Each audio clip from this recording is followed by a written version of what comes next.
اس کے پاس پہنچے، کہنے لگے ثعلبہ جا کر کے کہنے لگے یہ میرا مال ہے، یہ زکوٰۃ کے پیسے ہیں، اسے قبول کریں اور غربا مساکین میں تقسیم کریں۔ حضرت عمر فاروق کہنے لگے نہیں نہیں، تیرے مال کو، تیرے پیسے کو، تیری دولت کو میں قبول نہیں کرتا، نکل جا یہاں سے۔ اور جب وہ ضد کرنے لگے تو حضرت عمر فاروق جلال میں آ جاتے، کہتے ثعلبہ تو یہاں سے نکل جا، نہیں تو میری ننگی تلوار ہوگی، تیری گردن ہوگی، میں تیری گردن کو قلم کر دوں گا۔ چونکہ اس مال کو مصطفیٰ نے قبول نہیں کیا تو پھر میں اس مال کو قبول نہیں کروں گا۔ نکال دیے گئے، بھاگ گئے، اور پھر اس کے بعد چاروں خلیفہ کے پاس پہنچے، لیکن کسی خلیفہ نے اس کے مال کو قبول نہیں کیا۔ اللہ اکبر! وہ جنگلوں کی طرف نکل پڑا، وہ چٹیل میدانوں کی طرف نکل پڑا، کبھی آسمان کو دیکھتا تھا اور کبھی زمین کو دیکھتا تھا، اور جس زمین پر وہ چلتا تھا اسی زمین کے ریتوں کو، مٹیوں کو اپنے سر پر ڈالتا تھا، سینے کو پیٹتا تھا اور کہتا تھا ہائے میں تباہ ہو گیا، ہائے میں برباد ہو گیا، میں برباد ہو گیا، میں نے سب کچھ کھو دیا۔ اللہ اکبر! تاریخ گواہ ہے جب اس کی موت ہوئی تو اس کو جنازے کی طرح ان کو نہلا کر کے، کفنا کر کے، گڈھا کھود کر کے، قبر کھود کر کے ان کو دفن نہیں کیا گیا، ان کے جسم کو چیل اور کووں نے ان کے جسم کو نوچ نوچ کر کے کھا لیا۔ اللہ اکبر! زکوٰۃ سے انکار اگر کوئی کرے گا انجام یہی ہونے والا ہے، انجام یہی ہوگا، اس لیے کہ اللہ نے تمہیں صاحب ثروت بنایا تو تم ان اغنیا بن چکے، تمہارے پاس دولت ہے، اللہ نے دی ہے، تو غربا مساکین میں اس مال کو تقسیم کرو۔ اگر نہیں تقسیم کرو گے تو یہی مال تیرے لیے عذاب بن جائے گا، یہی مال تیرے لیے عذاب بن جائے گا، یہی مال تجھے جہنم میں لے جائے گا۔ عزیزان محترم، میں آپ کو میں لے جانا چاہتا ہوں ایک واقعے کی طرف، ایک بادشاہ کی طرف لے جانا چاہتا ہوں۔ تیرے ضمیر کو اگر دل کے کانوں سے سنو گے، ایمان سے سنو گے اگر تم، حقیقت میں تو تمہارے دل چھلنی ہو جائے گا، تمہارا کلیجہ پھٹ جائے گا۔ اگر تمہارا دل پتھر سے زیادہ مضبوط ہو گیا تو پھر اس سے تو کچھ بھی فائدہ نہیں آنے والا۔ اگر حقیقی تمہارا دل معتدل ہے اور تم اللہ اور رسول کا خوف اپنے دل میں رکھتے ہو تو حقیقت میں تیرا دل، تیرے آنکھیں برس پڑے گی۔ اللہ اکبر! ایک بادشاہ گزرا ہے، بڑا ظالم بادشاہ تھا۔ وہ بادشاہ کیا کرتا تھا؟ لوگوں پر ظلم کر کے، تشدد کر کے، وہ بادشاہ تھا نا، حکمران تھا نا۔ آج بھی حکمران ہم پر ظلم کرتے ہیں، ہم مظلوم بن جاتے ہیں۔ وہ کیوں اس لیے ظلم کرتے ہیں؟ ان کو اقتدار کی کرسی چاہیے، حکومت کی کرسی چاہیے، اسی لیے کسی پر بھی ناحق ظلم کر لیتے ہیں۔ اللہ اکبر! وہ بادشاہ تھا، بڑا ظالم تھا، جابر تھا، ظلم تشدد کر کے کچھ مال اس نے جمع کر لیے، محلے پر، غریبوں پر، لاچاروں پر، یتیموں پر اس نے ظلم کر کے بہت پیسے جمع کر لیے۔ جب پیسے جمع کر لیے تو اس نے بیت المال بنایا، اس مال کو رکھنے کے لیے گھر بنایا۔ بیت المال سمجھ میں آ رہی ہے؟ بیت المال کس کو بولتے ہیں؟ اس گھر کو بولتے ہیں جس گھر میں مال رکھا جائے، اس کو بیت المال بولتے ہیں۔ اس بیت المال کے اندر اپنے ساری دولتیں، سارے پیسے، سارے روپیے وہاں پر رکھ دیے گئے، اور رکھنے کے بعد وہ بنایا کس جگہ؟ جنگل میں، چٹیل میدان میں، کہ اس راہ سے کسی کا گزر نہ ہو، کوئی جائے نہ، میرے مال کو کوئی لوٹ نہ پائے۔ اور پھر اس کے بعد ایک دربان رکھا، محافظ رکھا، اس کی نوکری لگایا، تنخواہ دیے، کہنے لگے تم اس کی نوکری کرو، تمہاری ڈیوٹی کیا ہے؟ اس گھر میں صاف صفائی کرنا ہے اور تالا لگانا ہے، اس کی نگہداشت کرنا ہے، نگہبانی کرنا ہے، یہی تمہاری ڈیوٹی ہے۔ اللہ اکبر! وہ سر انجام دیتا رہا۔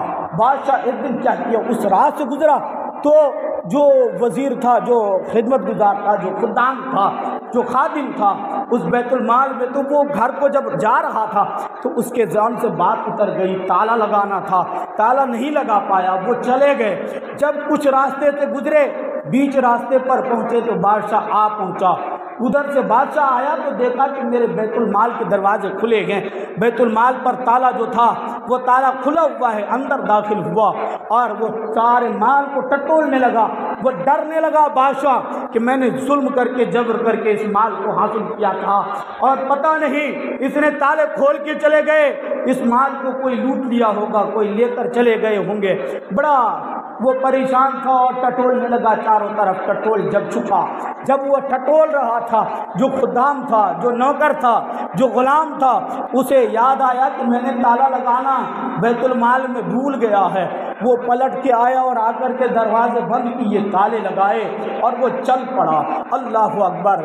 اسے معلوم نہیں تھا، اسے پتہ نہیں تھا کہ اس بیت المال کے اندر بادشاہ بند ہے، بادشاہ گھر کے اندر بند ہے، تالے لگا دیے باہر سے، بادشاہ گھر کے اندر بند ہے، اور اسے معلوم نہیں تھا۔ وہ جب نکل پڑا، بادشاہ جب چاروں طرف سارے مال کو ٹٹول کر کے آیا تو آ کر کہنے لگا، دروازے پر دستک دیا، کھول دروازہ، میں باہر جانا چاہتا ہوں، وقت کا شہنشاہ ہوں، بادشاہ ہوں، میں جانا چاہتا ہوں، میری رعایا پریشان ہے، میری رعایا پریشان ہے، اقتدار کی کرسی پر بیٹھنا ہے، مجھے کھول دروازہ، مجھے باہر کو جانا۔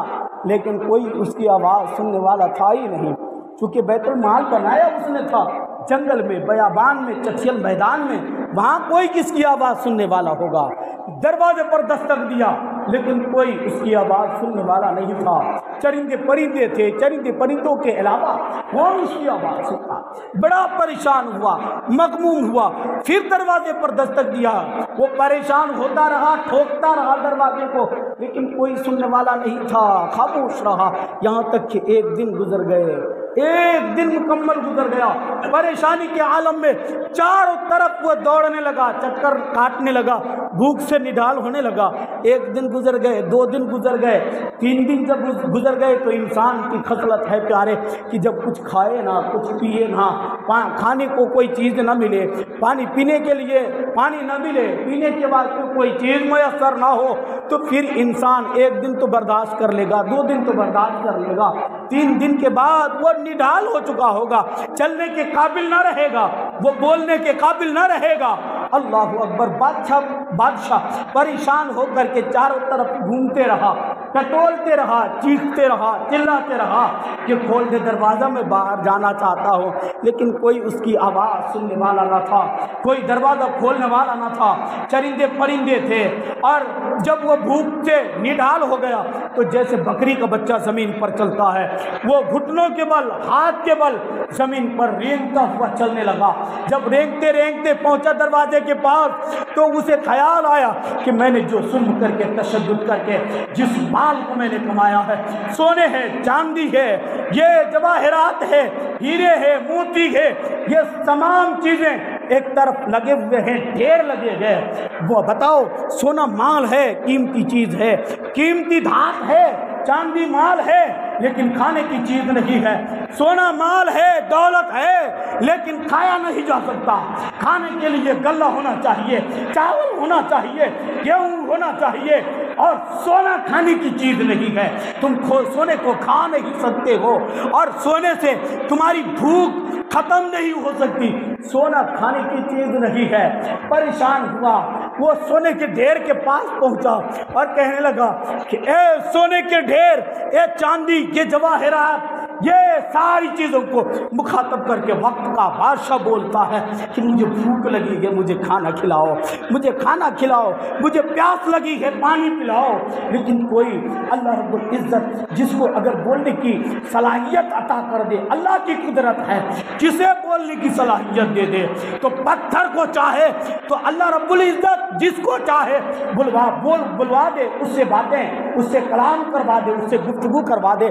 وہ سونا، وہ چاندی، وہ جواہرات، وہ موتی، وہ ہیرے، وہ بول پڑے، اس کو اللہ رب العزت نے بولنے کی صلاحیت عطا کی۔ وہ بول پڑے، وہ بے جان پتھر بول پڑے اور کہا لگاتے ہوئے، ہنستے ہوئے کہنے لگا، اے بادشاہ، تم نے ظلم کر کے مجھے حاصل کیا تھا نا، مجھے جبر کر کے تم نے حاصل کیا تھا نا، غربا، یتیم، لاچار، مجبوروں کے حق کو تم نے غصب کر کے مجھے حاصل کیا تھا نا۔ آج تجھے بھوک لگی ہے نا تو کھانا مجھے کیوں نہیں کھا لیتا؟ پیاس لگی ہے نا، کھانا مجھے کیوں نہیں کھا لیتا؟ لیکن سونا کھانے کی چیز نہیں ہے، چاندی کھانے کی چیز نہیں ہے۔ پھر وہ رینگتا ہوا دروازے پر پہنچتا ہے، پھر دستک دیتا ہے کہ کوئی کھول دے دروازہ، لیکن چرندے پرندے کے علاوہ وہاں پر کوئی شے، کوئی اشیائیں موجود نہیں، کوئی انسان موجود نہیں کہ دروازہ کھولا جائے۔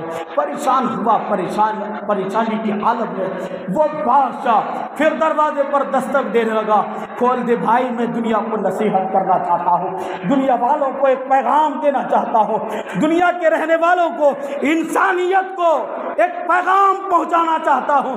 لیکن کوئی سننے والا نہ تھا کہ اس کی باتیں سنی جا سکتی ہے، اس کے پیغام کو سنا جا سکتا ہے، اس کی باتیں اس کے کانوں تک لوگ سن سکتے ہیں، کوئی نہیں سننے والا تھا۔ تو وہ کہنے لگا، بادشاہ اس سونے چاندی اور جواہرات کے ایک ڈھیلے کو، ایک پتھر کو اٹھاتا ہے اور اپنے ہاتھ پر مارتا ہے اور اپنے خون کے قطرے سے دیوار پر لکھتا ہے بیت المال کے، یہ دنیا والوں اس دنیا کے فریب میں مت پڑنا، یہ دنیا دھوکے کی جگہ ہے، فریب کی جگہ ہے۔ اگر تم اس کے چکر میں پڑ جاؤ گے تو تمہارا ایمان بھی جائے گا اور تمہاری جان بھی جائے گی، ایمان بھی جائے گا، جان بھی جائے گی۔ اگر ایمان بھی بچانا چاہتے ہو اور جان بھی بچانا چاہتے ہو، جان بھی بچ جائے، ایمان بھی بچ جائے، تو پھر مصطفیٰ کے قانون پر عمل کرنا ہوگا، مصطفیٰ کے طریقے پر چلنا ہوگا، قانون اسلام کو فالو کرنا پڑے گا۔ جب تک تمہارا دستور قرآن نہ بن جائے، جب تک تمہارا آئیڈیل ذات محمد نہ بن جائے، جب تک تمہارے جینے کا طریقہ مصطفیٰ کی سیرت نہ بن جائے، تم زندہ نہیں رہ سکتے۔ اگر تم زندہ رہنا چاہتے ہو تو آئیڈیل مصطفیٰ کو بناؤ، مصطفیٰ کی سیرت کو بناؤ، تم مر بھی جاؤ گے تو زندہ رہو گے۔ اور اگر تم اس زمین پر رہو گے، جیتے رہو گے، مصطفیٰ کے طریقے کو تم نے چھوڑا ہے، اگر قانون اسلام کو تم نے نظر انداز کی ہے، قانون اسلام کو چھوڑ دیا، تم اس زمین میں بھی رہو گے، تم مر جاؤ گے، جیتے جی مر جاؤ گے۔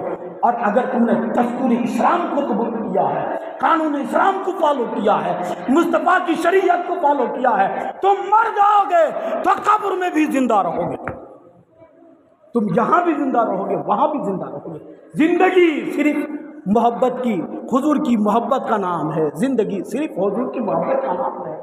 اگر تم جینا چاہتے ہو، اگر تمہیں زندگی چاہیے، زندگی پیاری ہے، تمہیں حیات چاہیے، حیات جاویدانی چاہیے، تو پھر قانونی اسلام کو فالو کرنا پڑے گا۔ تمہارے محلے میں کوئی یتیم رہتا ہوگا، اگر کوئی لاچار رہتا ہوگا تو تم اس کی مدد کرنا۔ اگر تم اس کی مدد نہیں کرو گے، اور اس نیت سے مدد مت کرنا کہ وہ مجبور ہے، تو کل ہم اس کے اپنے اس مدد کے بدلے ہم اس سے کچھ فائدہ حاصل کریں گے، نہیں۔ اب یہ نیت مت ہونی چاہیے، یہ نیت تمہاری نہیں ہونی چاہیے، یہ نیت ہونی چاہیے کہ ہم اللہ و رسول کی رضا کے لیے اس کی مدد کر رہے ہیں۔ وہ لاچار ہے تو مدد کر رہے ہیں، وہ یتیم ہے تو مدد کر رہے ہیں، ہمیں ذاتی مفاد حاصل نہیں کرنا، اس سے کوئی فائدے حاصل نہیں کرنے ہیں، یہ نیت ہونی چاہیے تمہاری۔